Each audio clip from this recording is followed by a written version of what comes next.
Okay, so this episode of the podcast, I wanted to do something different, which is speak briefly about my life with ambidexterity and how that's related to my dyslexia and how it's affected me over the years, and maybe my thoughts on art a little bit. So before I do, I'll just mention that I've added this video without my talking over it to the art section of my YouTube channel. So in case you want to just watch that without me blabbering over it, you can. I also want to give a shout out to Nitram Charcoal.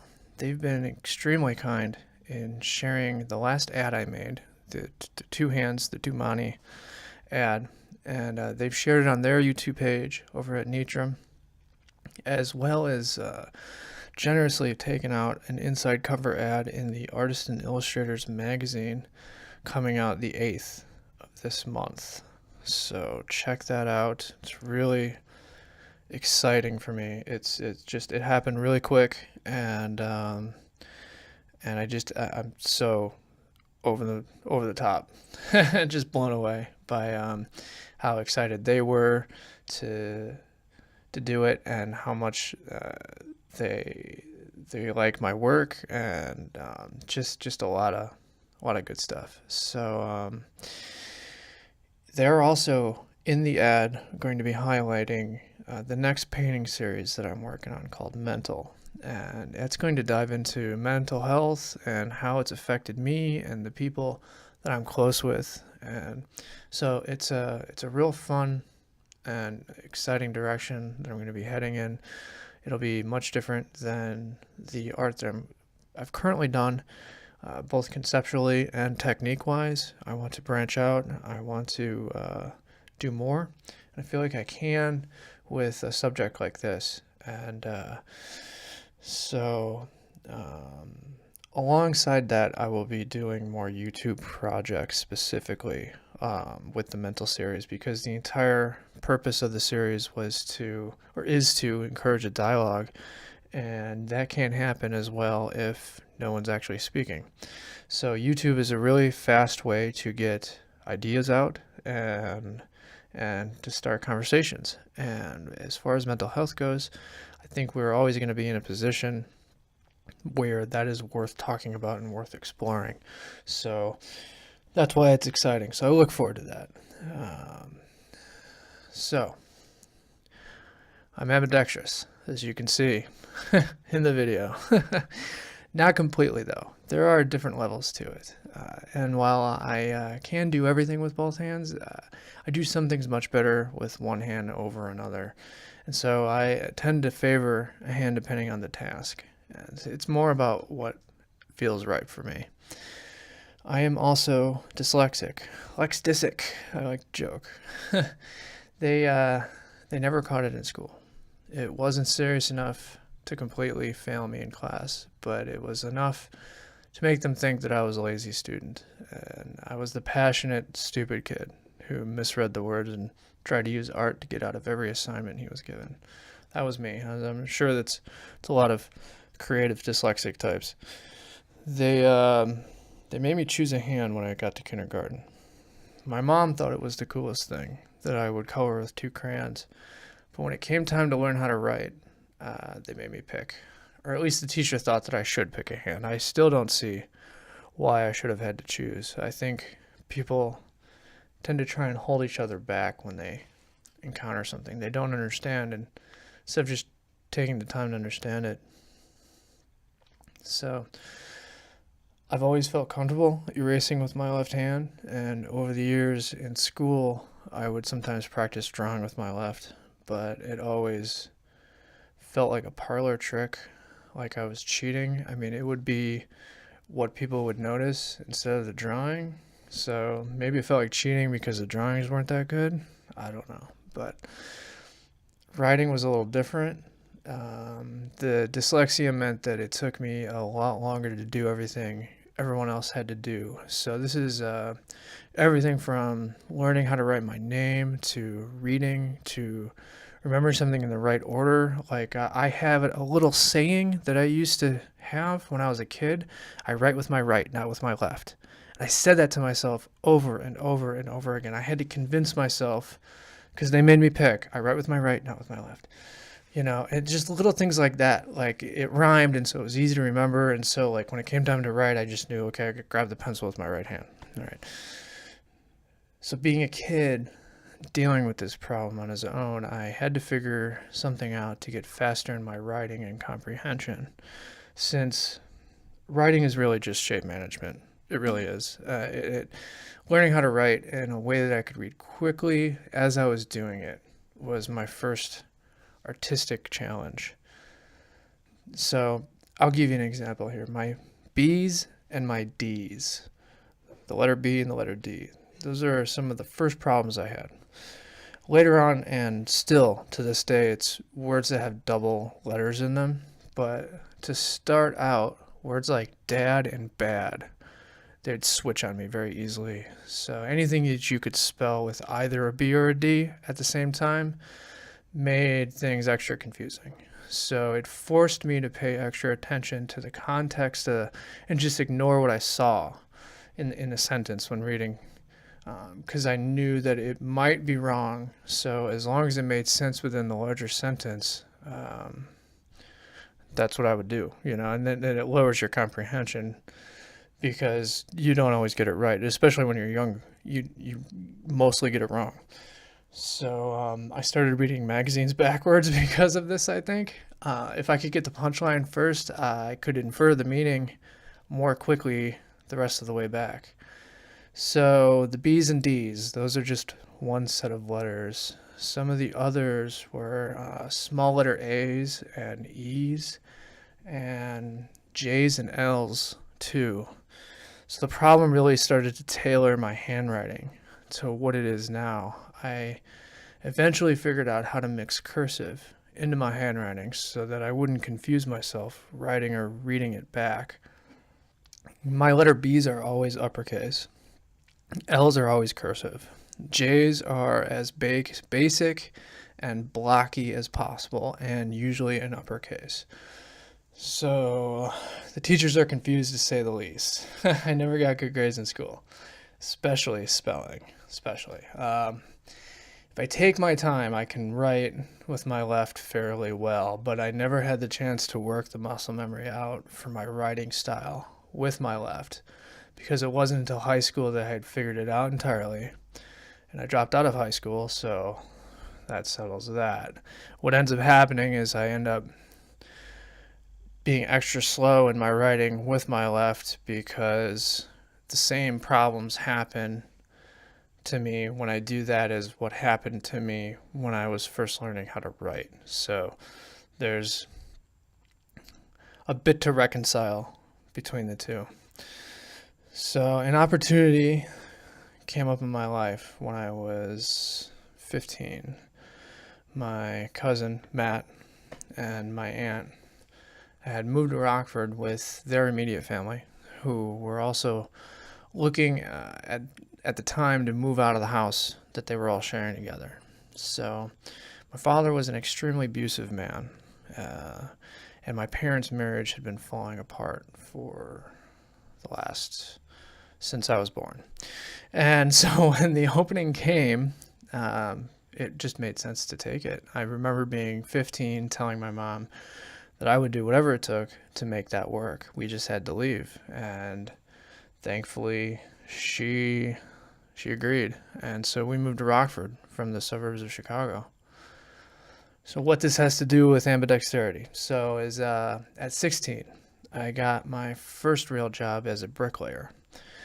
I had to get a good paying job, or else, you don't make it. So it might not be obvious, but this is a kind of environment where being ambidextrous really paid off. I found myself constantly in positions where needing to be able to use a tool with both hands made me far more useful, and I seemed to learn faster because of it. So from working construction, I also happened to realize that I love to build things.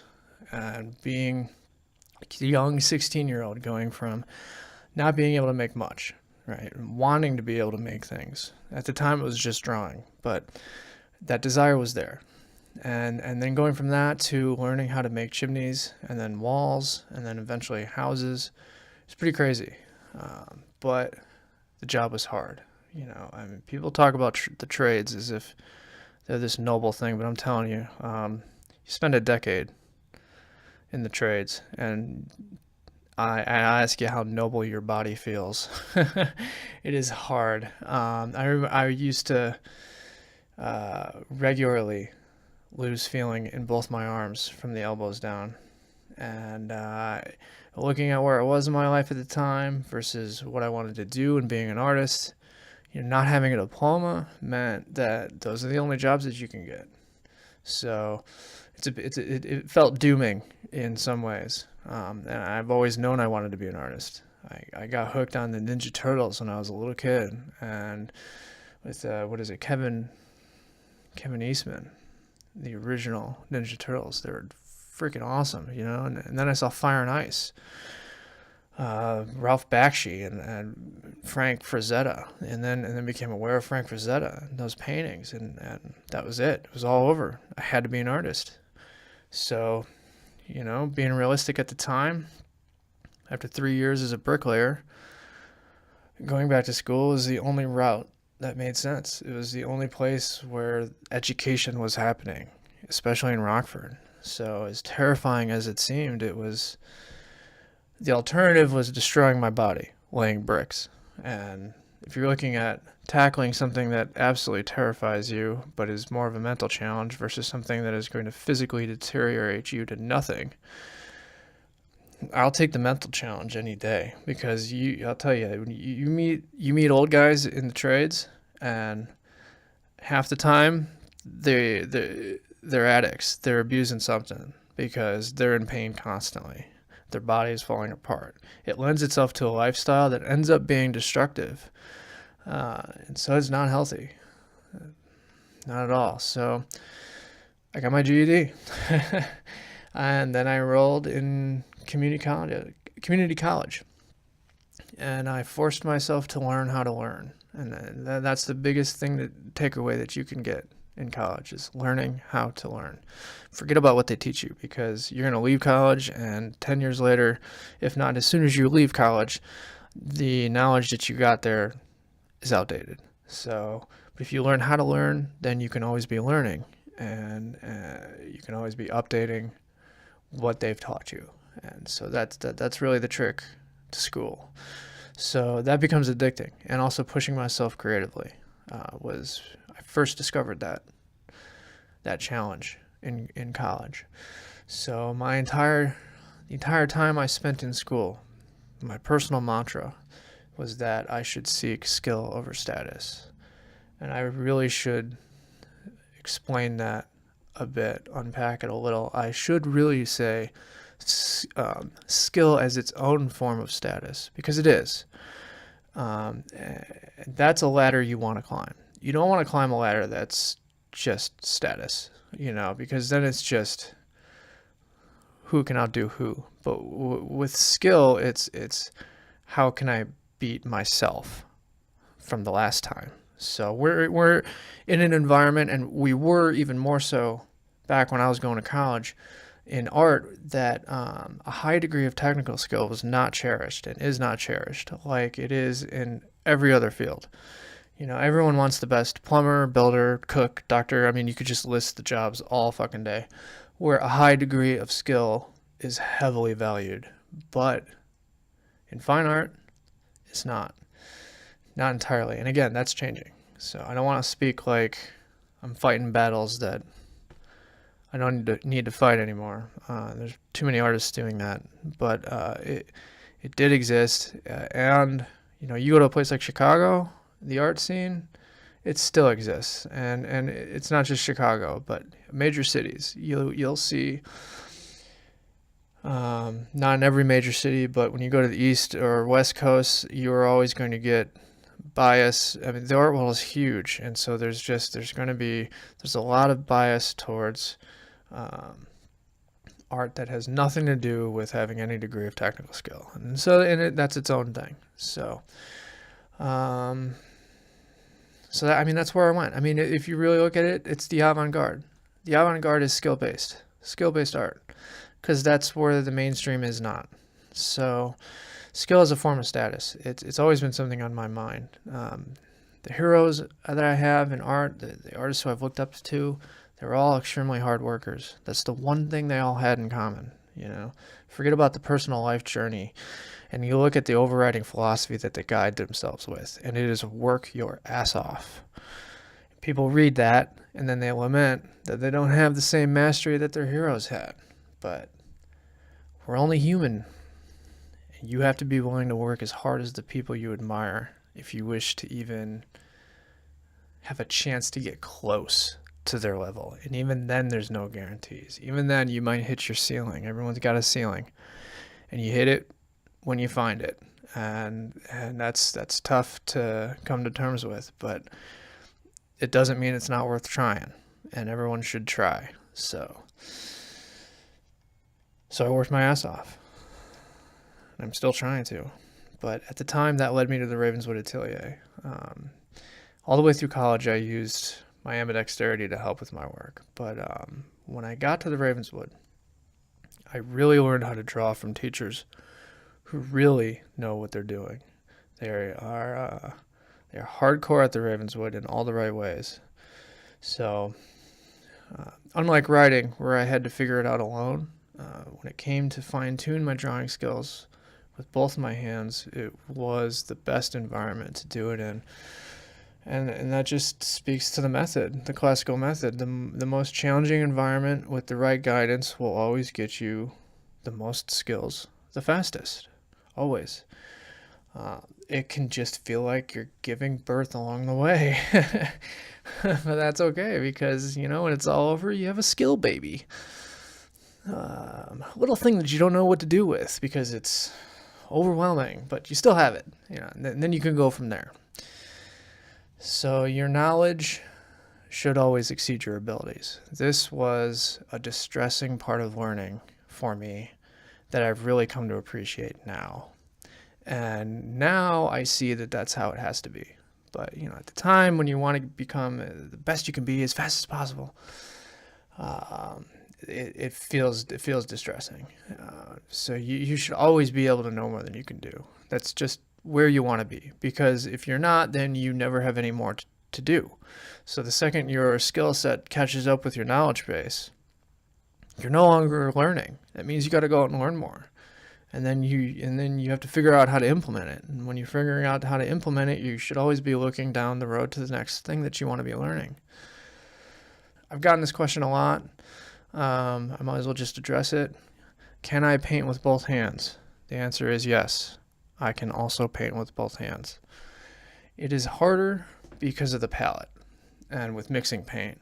So there's just not a good spot to put a palette when you're ambidextrous. At least I haven't found one yet. I thought maybe 2 palettes would work, but that just makes things more complicated in a setup. So I'm not sure it'd be worth the trouble, to be honest. I can do it, but it doesn't yet feel natural for technical reasons of just putting the brush to the palette, something that simple. You don't think about it if you're just using one hand, but it becomes a factor with 2. So with that said, though, there are brush strokes that need to happen from the left specifically, or the right. There are some angles that are just better done from the other side. So it really helps to be able to work both sides of a picture.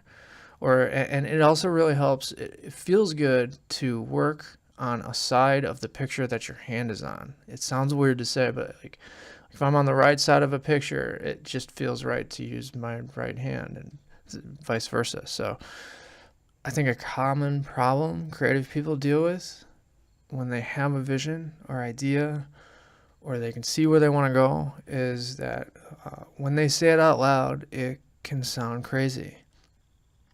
I've had this happen to me so many times while trying to get a proper art education in a system that doesn't value skill-based craft in representational art. You lay out what you want to do, and if they can't envision it, if they can't see what you see, you get eyebrows. It's like, oh, that's crazy. I've gotten it even from professors, you know, like you get the discouragement and the craziness, and it's not even like constructive in that like, hey, that might be a good idea if ... It was just, no, that's crazy. So I ignored all those fucking people, and you should too. Ignore them, you know, and just go for doing what you want to do anyway, you know, and go for it with everything you have. And it sounds cheesy, but it means sacrificing a lot and going without a lot that you didn't think you could go without, but you can. And so you should, because it's worth it in the end. I think it's really important that people shoot for expertise in something, even if you're not an artist. It doesn't matter. Try to become an expert at something you love to do. And when you do this, it forces you to have focus. It forces you to sit with yourself and refine a skill beyond your current limits. It teaches a person really how much there is to be known about one thing in life. And that is a really humbling effect, because you have to reason then by default that if this one thing can be so complex, then what about everything else? So expertise in one thing can teach you appreciation for all other things. It can show you just how little you know about everything else in life, just by way of contrast. So it also forces you to have to come to know yourself on a level that you couldn't have conceived of otherwise. You butt up against your mind and your body, and you know, your will wants one thing, and everything else in you wants something else, or all these other things. And the more you give in to all these other things, the bigger they get. So with expertise comes discipline, and with the discipline comes self-awareness. And I think if you're doing it right, suddenly being really good at something forces you to be a better person. It helps you see the big picture. The problem is that not everybody does it right. So I like being ambidextrous. I think it's really cool. I wish it was something I felt like I could actually take credit for. It's always just been there. It's just waiting for me to indulge it. And now I think that I actually have a clue how this drawing and painting thing works. I got some ideas, you know. I think I'm going to indulge it a little. And, you know, it's paid off at least. The little bit that I've indulged it so far, so I'll probably indulge it more. So, yeah, that's it for this episode of the podcast. Thank you for watching and listening. If you're looking for more content, please check out the Omni Lucid Media page on Facebook. And you can check out Beard Plays and Blackheart Paladin, the two other members of OLM. I've provided links in the description, so you can just scroll down and check them out if you want. We've worked out t-shirts for Omni Lucid Media, so if you're looking to support us in our artistic endeavors, you can get a shirt. Or you can head over to my website at brianscholarart.com. There are originals and prints for sale. So that's it. Thanks again for listening, and have a fun motherfucking Labor Day weekend, bitches. Stupid.